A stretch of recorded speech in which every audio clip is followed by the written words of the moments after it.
Moving on, keep going on, got to keep on moving on. All can make it In life, you got to get focused. keep on moving, Sky is the limit. You got to get there, keep moving, keep marching on. You can make it In life, you got to get focused. keep on moving, Sky is the limit. You got to get there, keep moving, keep marching on. Keep on moving. Keep moving, keep marching on.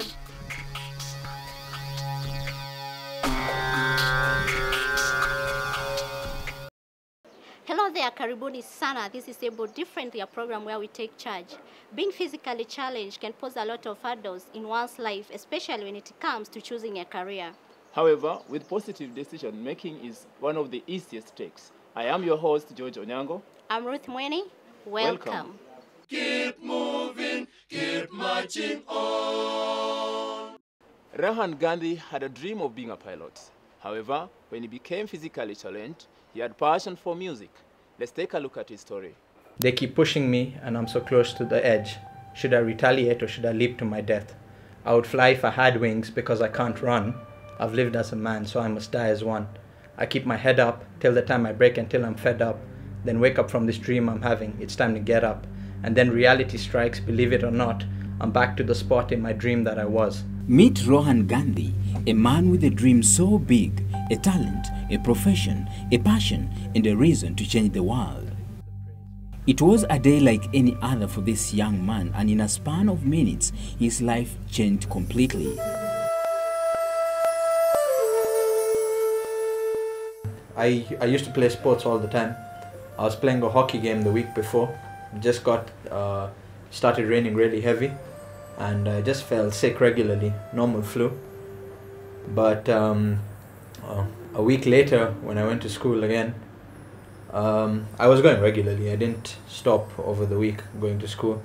But exactly a week later, when I went to school, at 9:15 in the morning, I got very bad pains in my lower back and my hamstring muscles.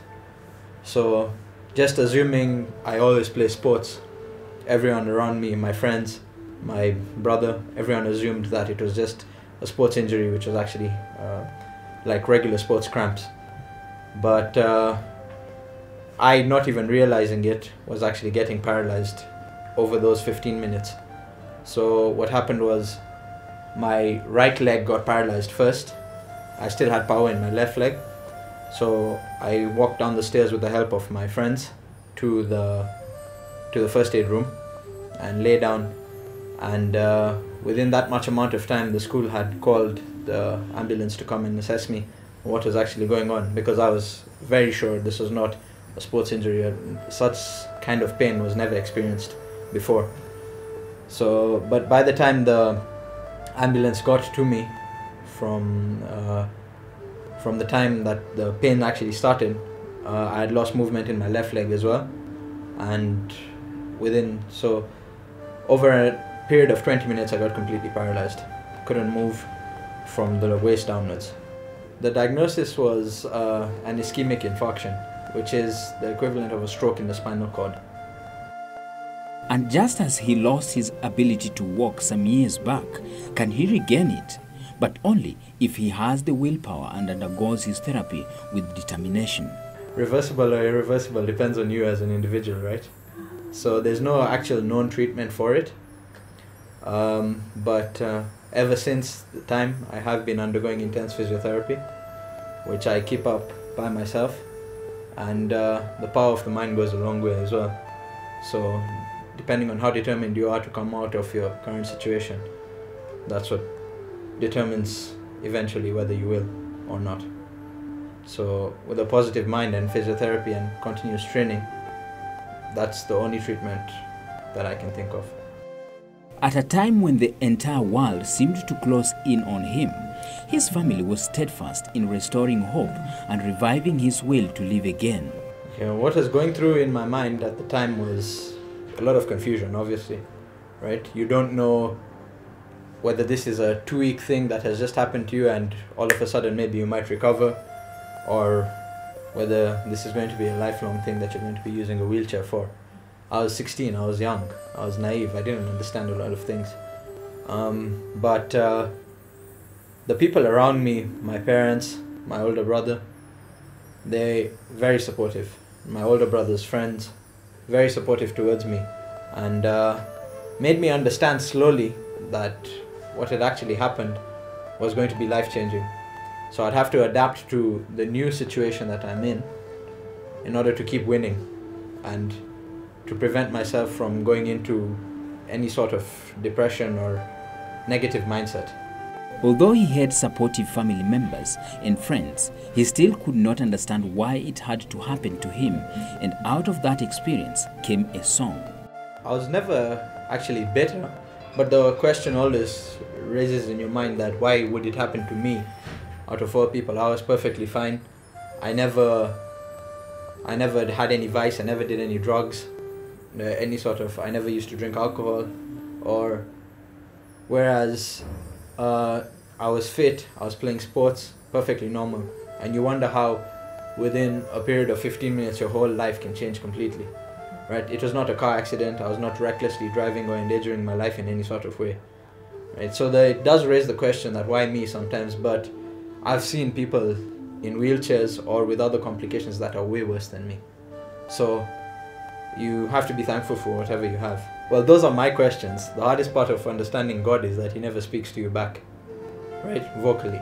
Maybe He'll give you a sign or something. So music is an expression of emotion, right? So, and in the form of art, what I know is writing poetry and expressing myself through music. That's where the concept of writing a letter to God, asking Him all those suppressed emotions, those questions of why me, came out lyrically as a song to Him. So it's not only for me, but for anybody who will hear that song, who also has their own questions towards God. Flying planes was his dream, and although it didn't work out as he had planned, life gave him a second chance and he chose to pursue a different career of his choice. I wanted to be a pilot, right? But of course, after my situation, I couldn't actually go into flying. But I had a passion for cars and planes, so the next best thing for me to do was to actually do a degree which was related to that. Hence, I chose mechanical engineering. Doing mechanical engineering gave me more of inside view on cars and planes, which was always my passion. So I feel I did the right thing. But after getting paralyzed, I started writing music and getting into poetry. And that's my passion currently. Motivated, it is persistency that portrays me as a threat through my consistency. As I put in all the work, as I put in all the time, there's a lot of people out there that don't want to see me shine. They don't know how hard it is for people like us to wake up every day just to keep our fight up. They will hate you because you're better than them, and they will hate you if you are a little different from them. They say everything happens for a reason. Even though sometimes it seems unrealistic, it is through his experiences after the accident that Gandhi was able to tell his life stories through poetry. You cannot be better than me given fair play. Everyone is perfect, but to me they seem regular. Excellence is average, I am spectacular. As a way of expressing myself, my frustrations at the time of after getting paralyzed, started penning down emotions just on paper. And I had my friends, my brother, the people around me would read these and be like, you have a certain way of putting words together and rhyming them.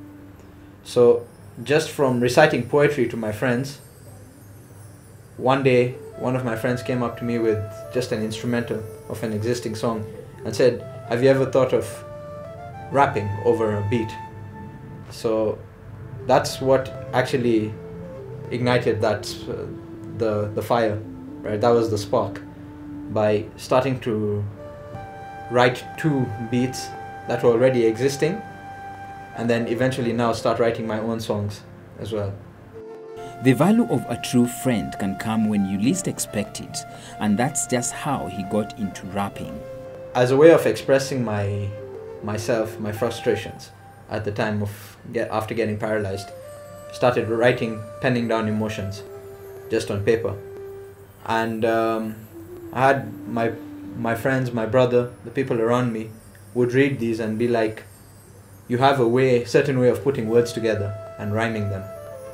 So just from reciting poetry to my friends, one day one of my friends came up to me with just an instrumental of an existing song and said, have you ever thought of rapping over a beat? So that's what actually ignited the fire, right? That was the spark. By starting to write 2 beats that were already existing, and then eventually now start writing my own songs as well.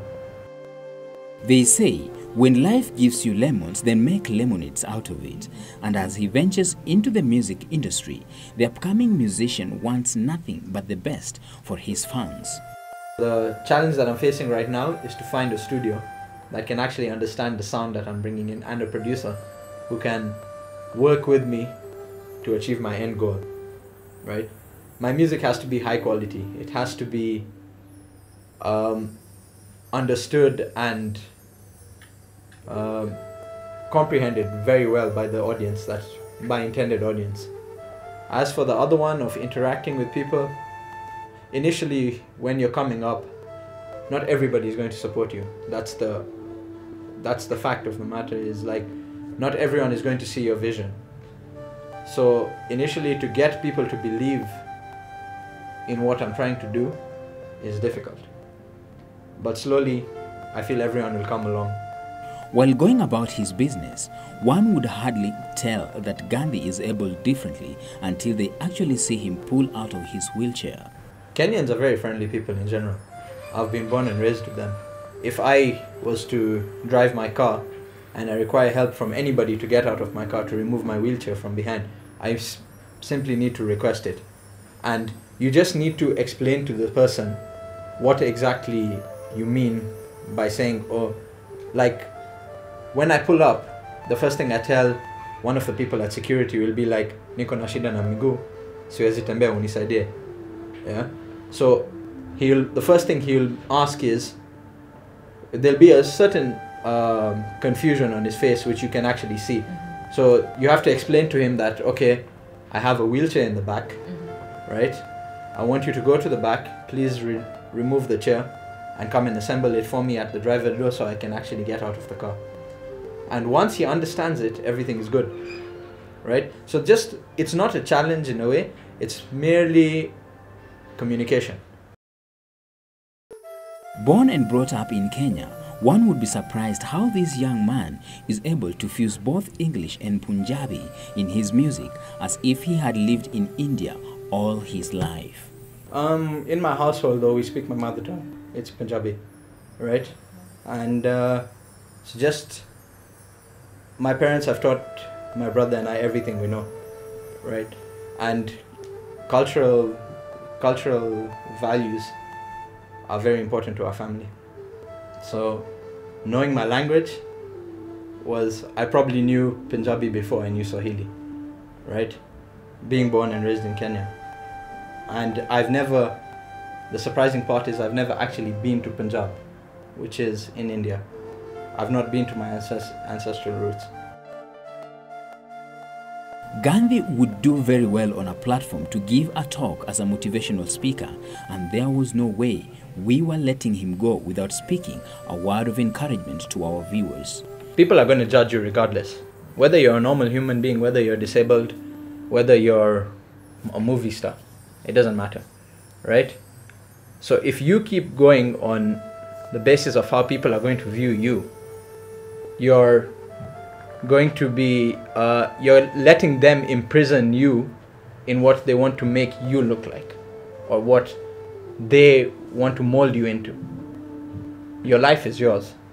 You can mold yourself into whatever you want to be. In the quote of the day, we look at Charles Dickens, a quote that says, Try not to associate bodily defect with mental, my good friend, unless there is a solid reason. Ruth, what do you think?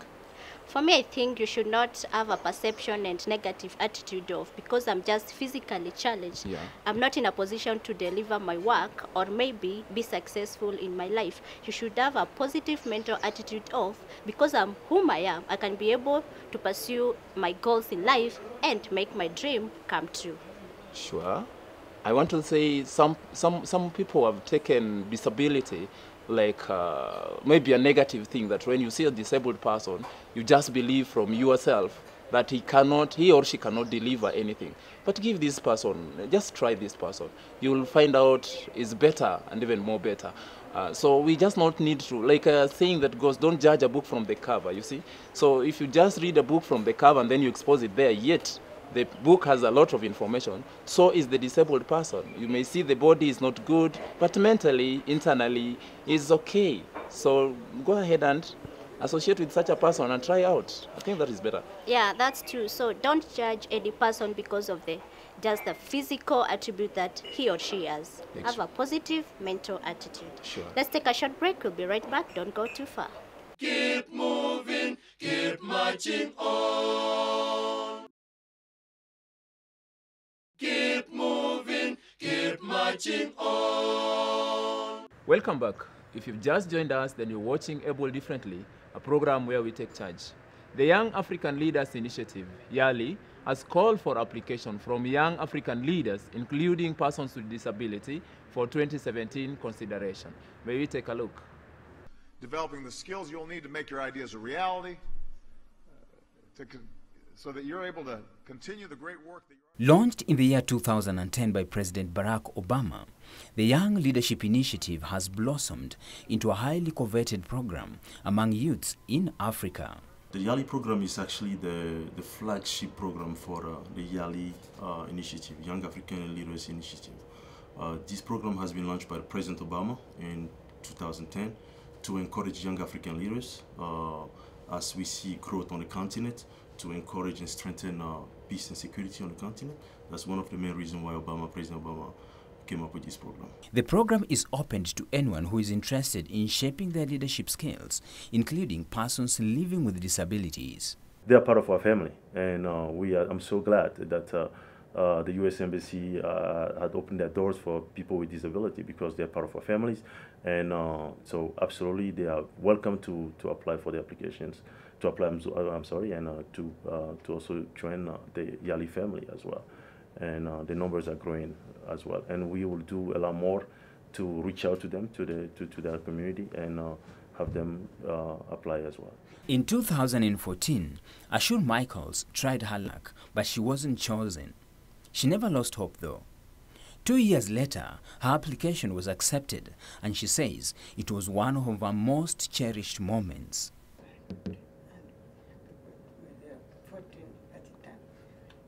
I applied for the YALI program in 2014, but I think by that time I was still a baby. So the 2015, again, I applied for the program, but I never gave up. 2016, people really encouraged me to apply, telling me it's not the end, just try and apply.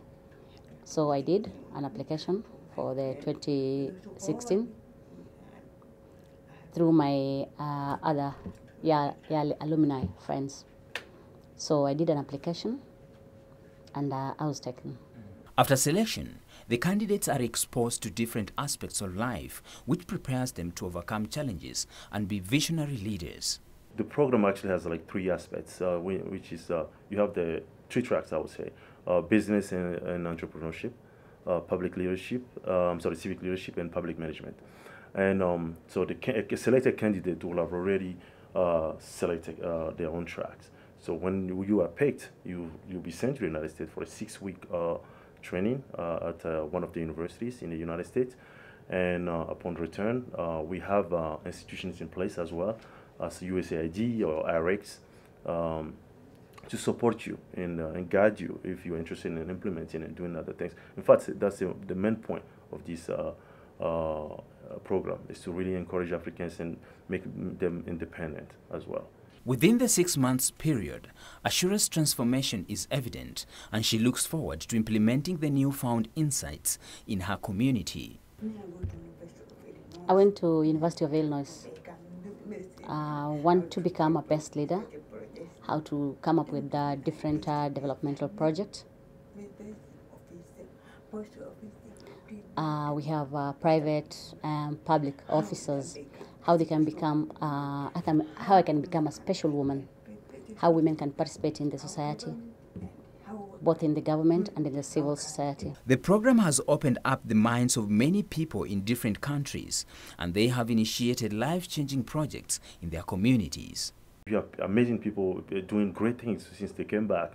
I will give you guys an example of Josephine Kulea, the founder of Samburu Girls Foundation, and she's doing great things in the community as well, fighting against FGM and other projects as well, like forced marriage for young girls. At the moment, the application process is open, and the officials call for people to send their applications. The application is online, yalistate.gov, and it's straightforward. The applications are open.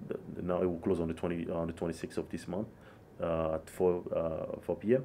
So go ahead and apply. Yes, absolutely. Generally, people were reluctant in applying because for them they automatically assume that they were not part of the selection process. But as we are reaching out to the community, I think people are starting to know more and more about the program, and more people with disabilities are applying.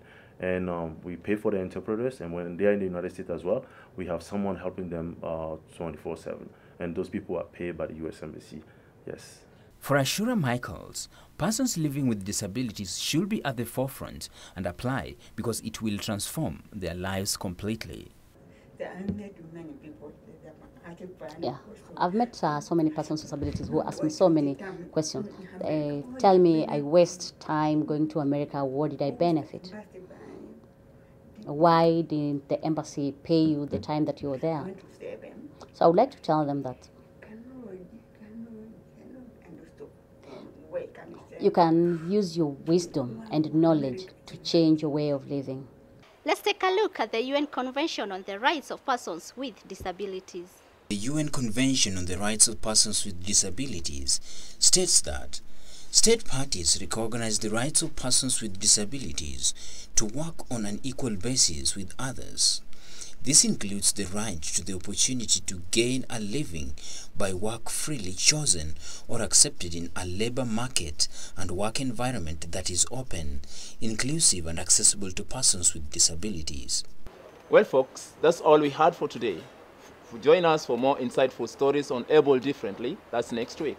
Remember to join our Facebook page, that is Able Differently. Like and leave a comment, and let's interact. I've been your host, Ruth Mweni. And I'm George Onyango. Bye-bye. Kwa uwezo wake Mola nitafika. Safari ndefu yaanza kwa hatua moja.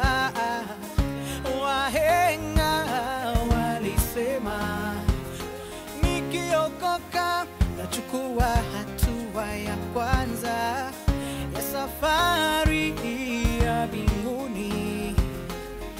Kuna changamoto, kuna panda shuka, lakini kwa uwezo